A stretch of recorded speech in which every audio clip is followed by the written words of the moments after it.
Norway only has a handful of amusement parks, but the largest and best of the bunch is easily Tusenfryd.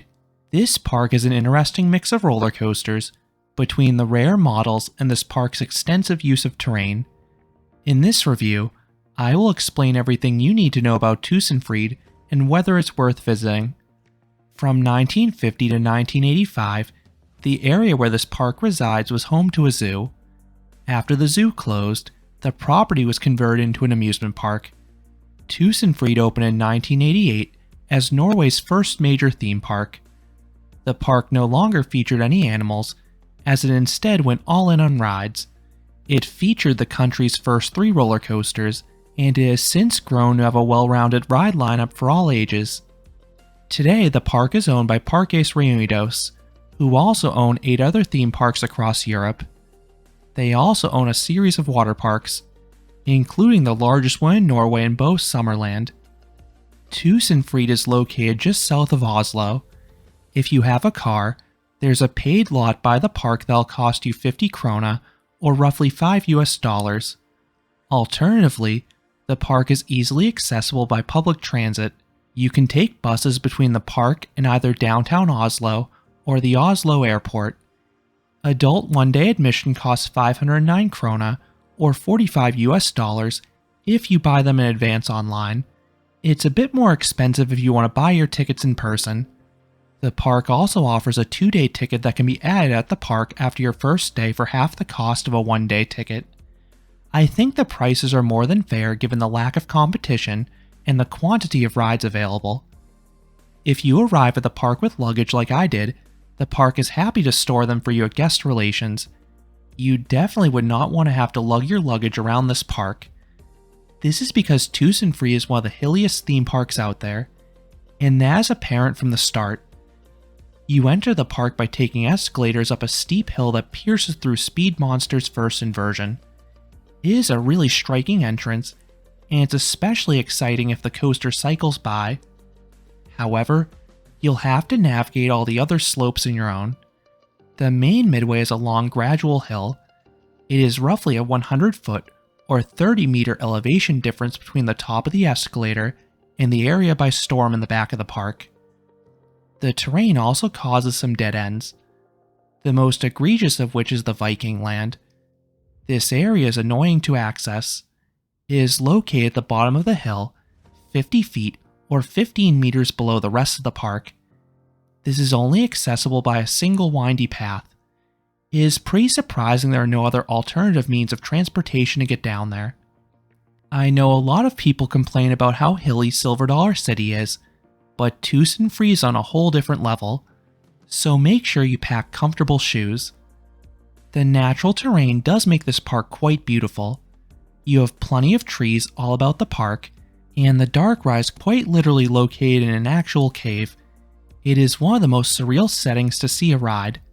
Rides as a whole are well presented. This is more or less an amusement park, but there are some moderately themed areas. The aforementioned Route 66 is themed to an American town. The pathways are themed to look like roads, then the facades are all designed to look like storefronts. The Viking area has some nice statues accompanying the rides. There's an obligatory Western-themed area with an old-fashioned street. And the new for 2023 Dragonville has a medieval vibe. The entry archway and buildings look nice, as does Storm, but it could use another ride back there to fill the land out. On that note, let's talk about the rides. This park has 8 different roller coasters. I already have reviews published for the park's 4 largest coasters if you want more in-depth thoughts. The best of the bunch is easily Storm the Dragon Legend. This is the prototype Gerstlauer inverted infinity coaster, and it's the park's most intense ride. The initial launch is weak, but the latter 2 have some punch. The main layout consists of 3 dive loops, but they all feel different. Some offer hang time, some offer positive Gs, and some offer airtime. Then there's a bunny hill with crazy ejector airtime in between. This ride is pretty shaky, but the lap bar restraints thankfully prevent any headbanging. For many years, Speed Monster was the country's best roller coaster. This is one of the smallest intimate accelerator coasters. It is not as intense as the other installations, but it utilizes the terrain and has some fun moments. The initial launch has a solid kick. The Norwegian loop has some nice whip and positive Gs. That is the wildest part of the ride by far. Then the second half has a series of bunny hills with some weak to decent pops of airtime. Thunder Coaster is a rare Vekoma wood coaster. This is another ride that uses the terrain to perfection, as there are a few sizable drops down the hill. These drops offer good floater airtime in the rear rows. Then the smaller hills and turnarounds also offer airtime pops. However, there are two cons with this coaster. 1. The employees at this ride staple hard. 2. The low turns are very shaky and hurt the re-rideability. Lupin is a compact Vekoma looper. It is short, but the loop is forceful, the turns have some laterals, and the corkscrew is a pinch of float. Just try to ride in the back if possible. The front had some bad jolts of headbanging because of how the train is pushed into the turns. The back takes them more gradually. Super Splash is a mock water coaster. It is short, as it's essentially a glorified shoot the chutes, but it's fine for what it is. The main drop is profiled weirdly, so it delivers a delayed pop of airtime. Then the speed hill is weak but sustained negative Gs as well. Then the final splash is perfect. It gets your upper body wet while keeping your shoes dry. Then this park is a trio of smaller coasters. Western Express is a Vekoma Junior coaster that's a clone of Woodstock Express at Cedar Point. It is not that forceful, but it is a comfortable experience for kids and adults. Hurry Hurry is a small Zamperla spinning coaster. It feels like their take on an SBF spinner. The Helix actually has decent pull in the back, and it's possible to get a good spin with an off-balanced car. Then there's Den Allerminste, or the ride more commonly known as Teeny Weeny. This is advertised as the world's smallest coaster. It is just a single loop with barely any elevation change. Adults can ride this, but you will look foolish. Just note this is the one coaster here that cannot operate in the rain. While on the topic of kiddie rides, there are clusters in a few spots. There's a driving school attraction in the Route 66 area that's really popular with kids. Then there's a fairy tale area towards the back of the park. For adult flat rides, there are a few spinning rides, and then there are 3 notable flats. Spin Spider is the park's best flat ride. This is a Zamperla giant discovery similar to the ones found at the Six Flags chains. The max swings have solid floater airtime and really nice views. Then the down swings have good positive Gs. Space Shaw is the park's tallest ride, standing 18 stories tall. This is an SNS shot tower.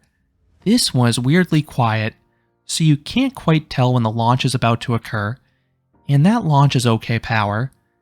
There isn't too much airtime at the top, but the view, while brief, is amazing, especially because this ride is located towards the top of the hill. I really wish this was a turbo drop, or there was a Ferris wheel at this park so you had more time to take the sights in. This park also has a sky coaster. This is an upcharge attraction, and it is a smaller version, but it is unique to the region, and this ride type always offers one heck of a thrill. There's also an upcharge haunt named Dungeon. I wanted to try it, but it was unfortunately closed the day I visited. There is a dark ride though in Thor's Hammer. Built by ETF, this follows Thor on an adventure. The scenes are mostly screen-based as you battle the villains. The visual quality is solid, and I like how the vehicle spins and tilts as you progress through the ride. Then this park has an impressive amount of water rides given Norway's climate. Along with the aforementioned Super Splash, there's a rapids ride named Ragnarok. This was built by Hafima, and it's the park's best water ride. This one doesn't have too many rapids, but there are 2 towards the end that'll get you quite wet. Instead, this ride is most memorable for having some themed characters along the course, a funky whirlpool segment, and a short but steep drop towards the end. Ekam Nakam is an aero log flume. The layout mostly takes place atop a hill, and then there's a decent drop at the end. It is not overly thrilling, but the setting makes the ride. Then there's also a small water park with a mat racing slide and a tube slide built in a hill. These didn't look too wild, but I would have liked to try them had I not been going to the airport directly after my visit. Beyond the rides, this park has a handful of midway games. I believe there was also a show or two, but I have focused exclusively on the rides during my visit. I have only visited this park once, but I encountered decent crowds throughout the day, and some of my friends who visited last year had similar experiences. Most rides had 20 to 30 minute waits. The longest line was easily for Thunder Coaster because it was running just one train, a common occurrence this past year. This caused the line to exceed an hour midday. It also doesn't help that the rides do not have the best operations, which is not too surprising considering this is a Parques Reunidos property. Rides do not have the best capacities to begin with. Operators check restraints at a respectable pace, but many coasters run just one train. The highest capacity coaster was shockingly Speed Monster. That seems wrong to say about an Intamin launch coaster with a 12-person train, but it was actually running two trains, and the crew was busting their tail to keep the line moving and minimize stacking. It is worth noting this is one of the few Parques Reunidos parks that does not offer a skip-the-line option. They have been rolling these out at more and more of their parks, so I would not be surprised if one is added in the future, for a fee of course. The park does have a few single rider lines, which help immensely. The one on Storm was the biggest time saver, as it was typically no more than a 5 to 10 minute wait, even when the main queue stretched beyond a half hour. Then they also were available on Space Shot and Super Splash. Tusenfried is open from 10:30 a.m. until 6 to 7 p.m. most days, but rides will have different hours. Several rides had delayed openings, most notably those in the Viking area. This opened a half hour after the park and closed a half hour early. This actually had a sign telling us this. For the rides that are scheduled to run until park close, their queue lines will close early, so the last cycle finishes right at the park close. So if a ride is a half hour wait, the queue will close roughly a half hour early.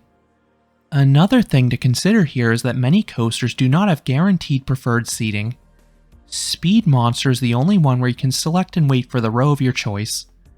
On the others, seating is on a first-come basis, so unless you're the first one into the station, you may not get your desired seat. So how should you tackle this park? Do not start with Speed Monster. Many people head there first because you see it as you enter the park. It will have a much shorter wait in the afternoon, especially compared to the park's other major coasters, and it is reliable for an accelerator coaster.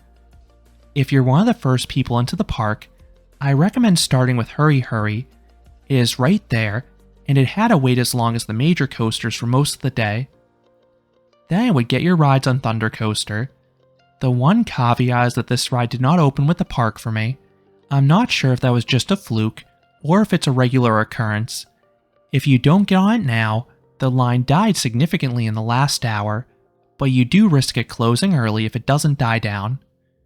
After that, I would head up the hill. Ride Spin Spider now if that's a priority for you. Then get your laps on Storm. The line should be fairly minimal for the first 1 to 1.5 hours because it's in the very back of the park. You can either use standby to keep your group together and or influence your seat, or you can marathon it with a single rider line. It is also beneficial to get to the Viking area by noon. That is when Thor's Hammer typically opens for the day. That dark ride had a painstakingly slow-moving wait. If you see the line to the back of the cave, it will take a half hour. Two final things I want to touch on: staff and food. Most staff members speak some English, which was helpful for a foreign visitor such as myself. In terms of friendliness, it was a mixed bag.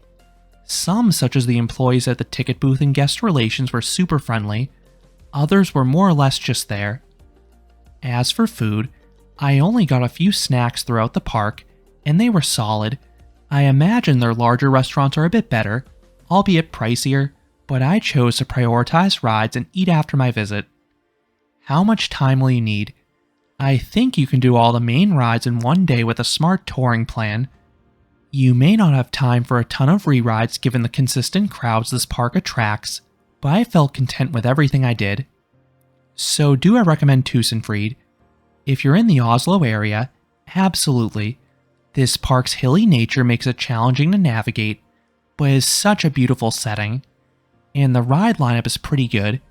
The coasters are unique, covering a wide range of genres. Then there are some interesting non-coasters offering variety. I wish the operations were a bit better, but as a whole, I had a pleasant experience at this park. This is not a top-tier theme park in all of Europe, but it is worth checking out once you've visited the continent's other major ones. I appended this onto a Sweden trip, as it was just a 3-hour ride north of Liseberg and Gothenburg. I probably will wait until I add a substantial new coaster before returning, but I'm certainly glad I finally visited this park this past summer. So those are my thoughts on Tusenfryd, Norway's largest amusement park. What are your thoughts about this park? Let me know down in the comments. If you enjoyed this review, I would appreciate it if you gave this video a like, and you consider subscribing, because there will be a lot more roller coaster and amusement park videos here at Canopy Coaster. Thanks for watching.